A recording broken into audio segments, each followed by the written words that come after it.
युधिष्ठिर को जब युवराज बना दिया गया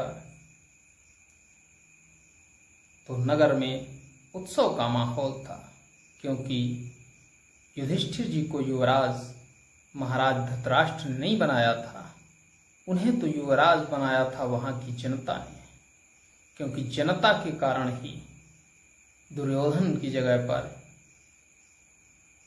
युधिष्ठिर को युवराज बनाया गया था। धर्मराज जब युवराज बनाए गए, आज उनके आचरणों में भी जो बदलाव अत्यधिक देखे जा रहे थे, क्योंकि तब जहां वह अपने भाइयों के साथ खेलते थे, आज वह भाइयों के साथ खेलना कम कर चुके थे और वह नगर भ्रमण ज्यादा करते थे। नगर वासियों के सुख दुख में सदैव तत्पर रहते थे, सदैव उनकी मदद करने के लिए अग्रसर रहते थे। वह कभी भी किसी को पीड़ा में नहीं देख सकते थे, ऐसा तो उनका स्वभाव ही था। लेकिन जब युवराज बन गए थे तब उनका दायित्व और भी ज्यादा बढ़ जाता है और वह लगातार उसके लिए प्रयत्नशील भी रहते थे। इधर महाराज के यहाँ एक परंपरा थी हस्तिनापुर में कि जब भी वर्ष का एक महीना निर्धारित था कि श्रवण मास में पूजा की जाती थी, और एक तीर्थ था हस्तिनापुर क्षेत्र में जिसका नाम था वर्णावत तीर्थ, और उस वर्णावत तीर्थ में भगवान शिव की पूजा की जाती थी। भगवान शिव की पूजा का उत्सव मनाया जाता था और उस उत्सव में राज परिवार से या तो राजा उपस्थित होता था, और यदि राजा नहीं उपस्थित होता था तो उसके स्थान पर युवराज को उपस्थित होना होता था। मतलब राज परिवार से कोई मुख्य सदस्य वहां उपस्थित होना अनिवार्य था, ऐसी परंपरा थी।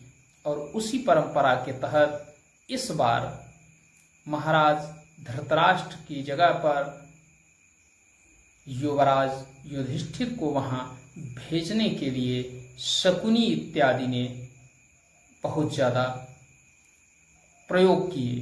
मतलब सीधे उन्होंने आदेश नहीं दिए, तो शकुनी की जो चाल थी वह क्यों भेज रहा था इसके बारे में आपको आगे पता चलेगा।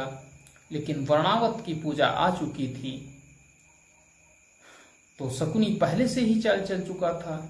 उसने कई ब्राह्मण महाराज के पास भेजे थे और उनसे ये कहलवाया था कि मैं वर्णावत क्षेत्र का रहने वाला हूँ और वर्णावत तीर्थ में जो शिव पूजा होगी, शिव महोत्सव होगा, उसमें इस बार पांडुपुत्र युधिष्ठिर को भेजा जाए और वह अपने समस्त भाइयों सहित वहां पर आए। युवराज भी बन चुके हैं, यदि वह सबके साथ आएंगे तो महाराज पांडु के प्रति हमारी जो कृतज्ञता है हम उसे भी प्रदर्शित कर पाएंगे और संपूर्ण प्रजा को उन्हें देखने का मन है। मित्रों, जब महाराज धृतराष्ट्र के सामने इस तरह की बात आती है तो वह कहते हैं कि मैं भी तो सम्राट हूँ, मैं भी तो प्रतिवर्ष जाता हूँ वर्णावत, लेकिन मेरे पुत्रों के प्रति किसी के अंदर प्रेम नहीं है। तब गांधारी कहती हैं कि महाराज आप स्वयं सम्राट हैं, लेकिन जो दिवंगत सम्राट होता है उसके पुत्रों के प्रति जनता का स्वाभाविक प्रेम बढ़ जाता है, और शायद यही विषय रहा होगा जिसकी वजह से उन्होंने युवराज युधिष्ठिर को वर्णावत ने शिव पूजा के लिए आमंत्रित किया है। जब इस तरह से महाराज को महारानी कुंती समझाती हैं तब जाकर के उनकी समझ में आता है और वह कहते हैं कि ठीक है, विचार किया जाएगा। इधर धर्मराज युधिष्ठिर अपने घर से अर्थात अपने महल से, जिस महल में युवराज रहते थे, वहां से माता कुंती के पास आते हैं। और जब वह माता कुंती के पास आते हैं तो माता कुंती के चरण दबाने लगते हैं, क्योंकि उनका तो प्रेम ही माता के प्रति ऐसा था। जब वह चरण दबा रहे होते हैं तभी आदेश आ जाता है कि महाराज ने उन्हें राजमहल में बुलाया है और वह राजमहल के लिए निकल जाते हैं। रास्ते में उन्हें उनके भाई जो कि युद्धाभ्यास करके आ रहे होते हैं वह मिलते हैं, तो वह उन्हें बताते हैं कि राज दरबार से बुलावा आया है और मुझे राजमहल जाना है। तो सारे लोग यही सोचते हैं कि आज अब तो बड़े भैया युवराज हैं, तो जरूर किसी न किसी मंत्रणा की वजह से उनको बुलाया गया होगा। सारे लोग प्रसन्न चित्त रहते हैं और उधर युवराज युधिष्ठिर पहुंचते हैं जब महाराज के पास, तो महाराज के पास मंत्रणा होती है और वहां कहा जाता है कि इस बार मैं चाहता हूं और प्रजा भी चाहती है, वर्णावत क्षेत्र की प्रजा चाहती है कि पांडुपुत्र युधिष्ठिर जो कि अब युवराज बन चुके हैं अपने भाइयों सहित वर्णावत की शिव पूजा में उपस्थित हों। प्रजा आपका दर्शन करना चाहती है। जब ऐसी बात युवराज युधिष्ठिर के सामने आती है तो वह अत्यंत ही प्रसन्न होकर के कहते हैं, ठीक है महाराज, हम जाने के लिए तैयार होंगे और यथा समय पर उनको वहां भेजने की सारी तैयारी की जाती है। मित्रों, इसी तैयारी में सबसे बड़ा झोल होता है। झोल क्या होता है? क्योंकि तैयारी की व्यवस्था शकुनी और दुर्योधन के पास होती है और वह लोग इतना गुप्त तरीके से एक षड्यंत्र रचते हैं जिस षड्यंत्र की भनक यहाँ तक कि स्वयं महामंत्री विदुर और पितामह भीष्म को भी नहीं होती है, तो अन्य की तो बात ही छोड़िए। शकुनी ने जब युधिष्ठिर युवराज बने थे तब कहा था कि मैं राजनीति की अंतिम चाल चल जाऊंगा, और युवराज युधिष्ठिर के खिलाफ आज शकुनी ने अंतिम चाल चलने की तैयारी कर ली थी। जब ये सुनिश्चित हो गया कि युवराज युधिष्ठिर अपने भाइयों सहित वहां जाएंगे, तो वहां एक किला बना हुआ था और उसी किला में राज परिवार के लोग ठहरते थे। उसकी प्रतिवर्ष मरम्मत हो जाया करती थी और जब तक उत्सव मनाया जाता था राज परिवार वहां आराम से रहता था। जब मरम्मत की बात आई तो शकुनी और दुर्योधन के द्वारा उस महल से ईंट पत्थर सब गायब कर दिए गए और उन ईंट पत्थरों की जगह पर लाख का पूरा महल बनाकर तैयार कर दिया गया। लाख के बारे में तो आप जानते ही होंगे कि यह पुराने समय में ही नहीं, आज भी अत्यंत ज्वलनशील पदार्थ है और पुराने समय में इसका सर्वाधिक मात्रा में उपयोग किया जाता था। लाख से इस तरह से मकान बना करके तैयार किया गया कि देखने पर कोई भी नहीं बता सकता था कि यह मकान ईंट पत्थर का नहीं बना है, यह भवन जो बना है ये ईंट पत्थर का नहीं बना है। आराम से उसमें रहने खाने पीने की सारी व्यवस्थाएं कर दी गईं। और इधर जब पांचों पांडव जाने लगे वर्णावत क्षेत्र की तरफ तो माता कुंती ने कहा कि जब पांचों लोग चल रहे हो तो मैं भी क्यों ना आपके साथ चलूं, मुझे भी बहुत समय हो गया है और मैं पहले महाराज के साथ जाया करती थी और महाराज के निधन के बाद से मैं वर्णावत क्षेत्र नहीं पहुंच पाई हूं, तो मैं चाहती हूं कि इस बार मैं भी आपके साथ चलूं और लोगों से मेरा जो मुलाकात भी मेरी हो जाएगी और साथ ही साथ भगवान शिव की आराधना भी हो जाएगी। धर्मराज युधिष्ठिर अपनी माता को मना नहीं कर पाते हैं और उन्हें भी साथ चलने के लिए कहते हैं कि ठीक है माता, तैयार हो जाइए, आप भी मेरे साथ चलें। इस तरह से माता कुंती के साथ उनके पांचों पुत्र वर्णावत की तीर्थ की शिव पूजा में भाग लेने के लिए पहुंचते हैं। तो उसी किले की, जिस किले में राज परिवार रुकता था, आज मरम्मत होकर के वो चमचमाता हुआ एकदम महल बना हुआ था और उसी महल में रात्रि विश्राम कराया गया, भोजन बन करके पहुंचा। रसोईया एक भीम के साथ तीमारदार था, एक अर्जुन के साथ, एक युवराज के साथ, एक माता कुंती के साथ दासी थी शैरेंद्री। आप द्रौपदी मत समझ लेना। शैरेंद्री उस समय जो रानी की सेवा में उपस्थित होती थी, उस दासी को ही शैरेंद्री कहा जाता था।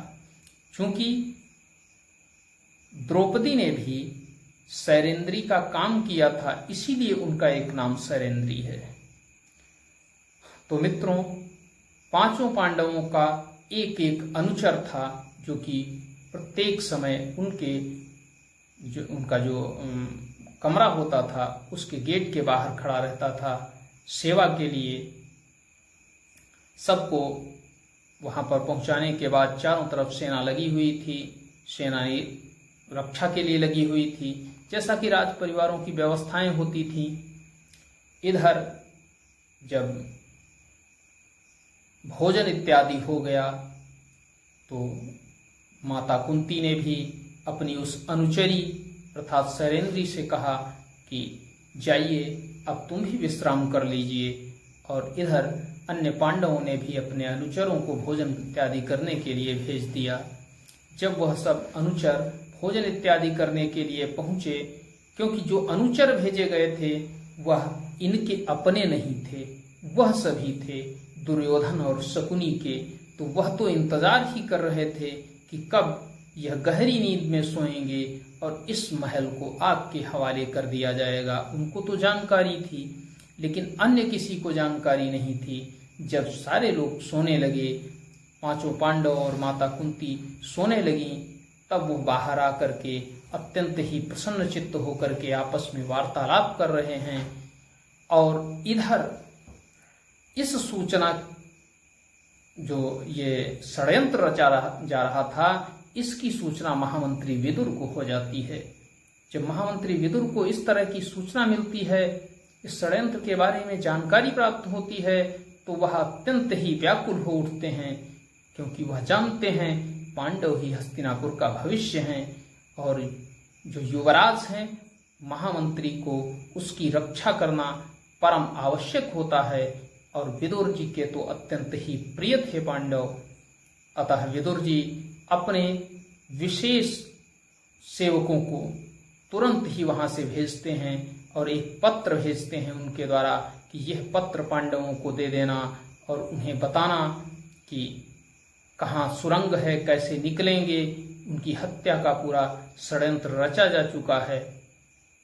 जब वह जो दूत वहां से आ रहा है इनको सूचना देने के लिए, गुप्त दूत जो इनके गुप्तचर होते थे, ऐसे ही वो गुप्तचर है।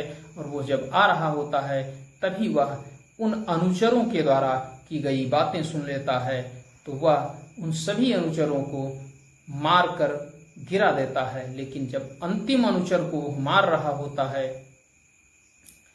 उसमें वो अनुचरी को सबसे पहले ही मार देता है। जब अंतिम समय जो अंतिम अनुचर था उसको मार रहा होता है, तो वह उसके मारने की आवाज भीम के कानों में पड़ जाती है और भीम निद्रा से जाग जाते हैं और वह निकलकर बाहर आते हैं। ऐसी अवस्था में वह जो आखिरी अनुचर था भीम का, उसको भीम के सामने ही वह दूत मार देता है। भीम इस बात से अत्यंत क्रोधित हो जाते हैं और उस अनुचर को पकड़कर उसे मृत्युदंड देने के लिए चिल्लाने लगते हैं। ज्यों ही भीम तेज तेज आवाज में चिल्लाते हैं, त्यों ही चारों अन्य पांडव उपस्थित हो जाते हैं, जाग करके बाहर आ जाते हैं। माता कुंती भी बाहर आ जाती हैं और उससे भीम बार बार यही कहते हैं कि तुमने मेरे अनुचर को मारा है, मैं तुम्हें जीवित नहीं छोड़ूंगा। तुमने मेरे अनुचर को मारा है, मैं तुम्हें जीवित नहीं छोड़ूंगा। जब ऐसी बात कहते हैं तो वह अनुचर कहता है, नहीं राजकुमार, मैंने उसे इसलिए नहीं मारा है क्योंकि वह हत्यारे थे।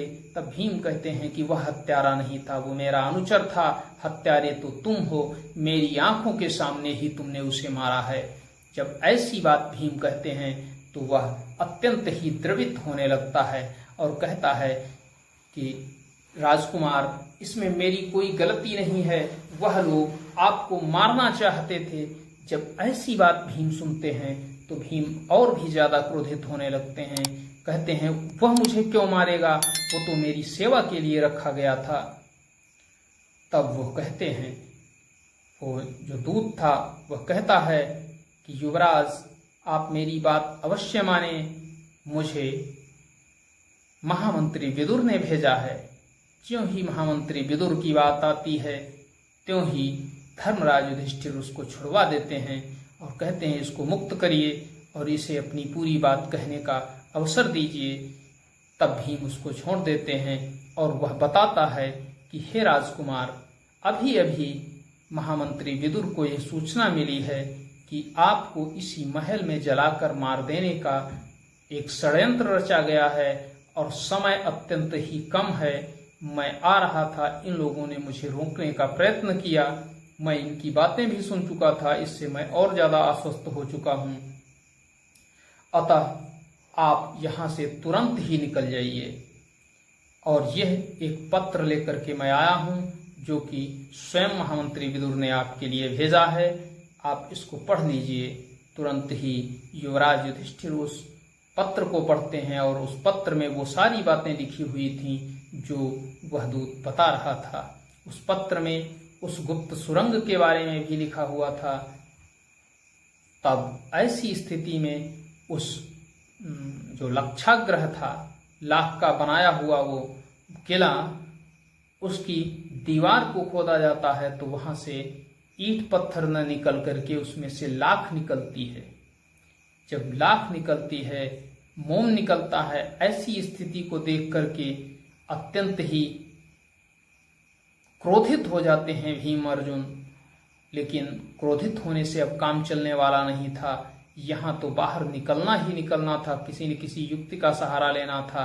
इसी बीच वो गुप्तचर वहां पर जो हथियार विदुर जी ने पहले ही छुपा दिए थे, विदुर जी इतने नीतिज्ञ थे, इतने राजनीतिज्ञ थे, इतने ज्ञानी थे कि उन्होंने उस महल की मरम्मत के समय ही वहां पर कुछ फावड़ा, कुदाल इत्यादि छुपा दिए थे जिससे कि खुदाई का कार्य हो सके अगर आवश्यकता पड़े तो वही यंत्र बाहर निकाले जाते हैं और उनसे खुदाई करने वो गुप्तचर खुदाई करने लगता है। जब देखते हैं अर्जुन भीम कि वह कमजोर पड़ रहा है तो स्वयं उसके हाथ से फावड़ा इत्यादि ले लेते हैं और स्वयं खुदाई करने लगते हैं। तो वह गुप्तचर बताता है कि राजकुमार, आपको बहुत ज्यादा खोदना नहीं पड़ेगा क्योंकि उधर से बाहर से खुदाई का कार्य लगभग में पूर्ण होने वाला होगा। वहां पहले ही उनको भेज दिया गया है, अपने विश्वस्त पात्र सेवकों को पहले ही भेजा गया है और वो विश्वास पात्र सेवक कुछ दूरी शेष बची होगी, वो सुरंग खोद लाए होंगे। हमें तेजी के साथ कार्य करना चाहिए क्योंकि हमारे पास समय कम है। इधर जिन सैनिकों को दुर्योधन और शकुनी ने लगाया था, उनका जो नायक था उसके द्वारा ही आग लगवानी थी, अतः वह भी आग लगाने की तैयारी कर रहा था। वह मसाले तैयार कर रहा था, इतनी मसाले तैयार कर रहा था कि जितनी मसाले गिरने से एकदम पूरे ही लक्षाग्रह में आग लग जाए। तो वह मसालों की तैयारी करवा रहा था। मसाला आप जानते हैं, पुराने समय में जब ये लाइट नहीं होती थी तो दीपक जलाए जाते थे और दीपकों से पहले मसाले जलाई जाती थी। और मसाले कैसी होती थी? कपड़ा, तेल इत्यादि बांध लिया जाता था एक डंडे के ऊपर और उसी को जला लिया जाता था। वो ज्यादा समय तक जला करता था। तो ऐसी ही मसाले तैयार की जा रही थी और वह मसाले लेकर उसके बाहर खड़े हुए थे, बस आदेश की प्रतीक्षा कर रहे थे। इधर उन्होंने उन सेवकों से भी बता दिया था जो अनुचर थे पांडवों के, 5 अनुचर और 6ठी एक अनुचरी, उससे भी बता दिया था कि तुम्हें किस तरह से जब हम आवाज देंगे तब तुमको बाहर आना है। तो उन्होंने बताया था कि जब 3 बार कोयल के कूकने की आवाज तुम्हें सुनाई पड़े तो तीसरी आवाज पर वहां से निकल लेना और शीघ्रातिशीघ्र निकलना, क्योंकि उस वही संकेत होगा जब यह लक्षाग्रह आपके हवाले किया जाएगा। तो वह 3 बार आवाज देते हैं, कोयल की कू कू की आवाज देते हैं, लेकिन वहां से कोई वापस नहीं आता है। जब कोई वापस नहीं आता तो उनकी समझ में यह आता है कि लगता है वह भी सो गए हैं, चलो छोड़ो। अच्छा, दुष्ट व्यक्ति के लिए क्या अपना क्या पराया, उसको तो केवल अपने कार्य से लेना देना होता है, और उसके लिए आज वह भी इतने आवश्यक नहीं बचे थे जो कि अनुचर उसके द्वारा ही भेजे गए थे, और उसमें आग लगा दी जाती है।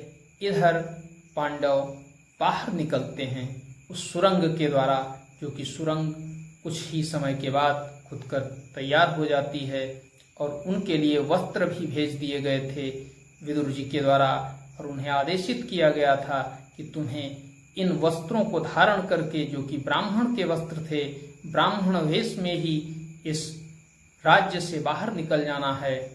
तो जब उसे सुरंग से 5 पांडव और माता कुंती बाहर निकलते हैं, तब उनको वह दूत बताता है कि कैसे जाना है आगे। नौका तैयार है, वहां नाविक आपका इंतजार कर रहा है, आपकी प्रतीक्षा कर रहा है, आप वहां पहुंचेंगे तब वह आपको लेकर के आगे जाएगा। आपको यहां से सीधे 10 कोस चले जाना है, धारा नहीं बदलनी है, सीधी दिशा में 10 कोस चले जाना है, और 10 कोस जाने के बाद आपको नौका से उतर लेना है। पास में ही आपको चतुर्वटी दिखाई देगी, अर्थात 4 वटवृक्ष दिखाई देंगे जो कि एक साथ जुड़े होंगे। उसी स्थान से आप थोड़ा और आगे बढ़ेंगे तो एक पहाड़ी दिखाई देगी, और जब उस पहाड़ी को आप पार करेंगे तो आप हस्तिनापुर साम्राज्य की सीमाओं को छोड़ चुके होंगे, और तब आप पांचाल देश की सीमाओं में प्रवेश कर चुके होंगे, और आपको पांचाल देश की सीमाओं में ही रहना होगा, ब्राह्मण के वेश में ही रहना होगा, और वहीं पर आपको महामंत्री विदुर का अगला संदेश प्राप्त होगा, और आपको अगले संदेश की प्रतीक्षा करनी होगी। जब ऐसी बातें धर्मराज युधिष्ठिर सुनते हैं तो वह कहते हैं कि ठीक है, दूत जाकर के तुम बताना महामंत्री को, हमारे काका श्री को, कि हम उनके अगले आदेश की प्रतीक्षा करेंगे, और हम प्रस्थान कर रहे हैं। इधर जब प्रस्थान कर देते हैं पांडव माता कुंती के साथ, नदी के रास्ते होते हुए रात्रि के समय जा रहे हैं, और दूसरी तरफ जब लक्षाग्रह जलने की स्थिति को देखते हैं वर्णावत क्षेत्र के लोग, तो वह दौड़ कर आ जाते हैं और हाय हाय चिल्लाने लगते हैं।